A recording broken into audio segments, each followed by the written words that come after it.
കോയമ്പത്തൂർ ഭാരതീയർ യൂണിവേഴ്സിറ്റിയുടെ ക്യാമ്പസാണിത്. തമിഴ് കവിയും സ്വാതന്ത്ര്യസമര സേനാനിയുമായിരുന്ന ഭാരതീയരുടെ പേരാണ് ഈ യൂണിവേഴ്സിറ്റിക്ക് കൊടുത്തിരിക്കുന്നത്.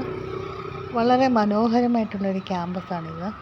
എപ്പോഴും നല്ലൊരു തണുത്ത കാറ്റും വീശുന്ന വളരെ സുഖപ്രദമായ ഒരു അന്തരീക്ഷമാണ് ഇവിടെ ഉള്ളത്. നിരവധി കോഴ്സുകളിൽ പോസ്റ്റ് ഗ്രാജുവേഷനും റിസർച്ച് പ്രോഗ്രാംസും എല്ലാം ചെയ്യാനുള്ള സൗകര്യമുണ്ട് ഇവിടെ. 40ാമത്തെ കോൺവൊക്കേഷൻ പരിപാടികളെല്ലാം നടന്ന ഒരു സമയമായിരുന്നു. ഈ ക്യാമ്പസിൽ ധാരാളം മയിലുകൾ, പക്ഷികൾ എല്ലാം നമുക്ക് കാണാൻ സാധിക്കും.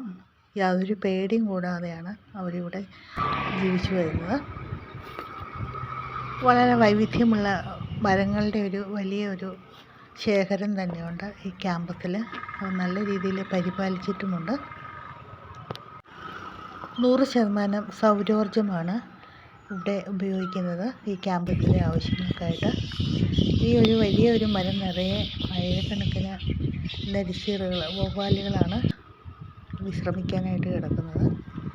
അതോടൊപ്പം അടയ്ക്കക്കുരുവികളുടെ കൂട് എല്ലാം നമുക്ക് ഓരോ മരങ്ങളിൽ നമുക്ക് കാണാൻ സാധിക്കും.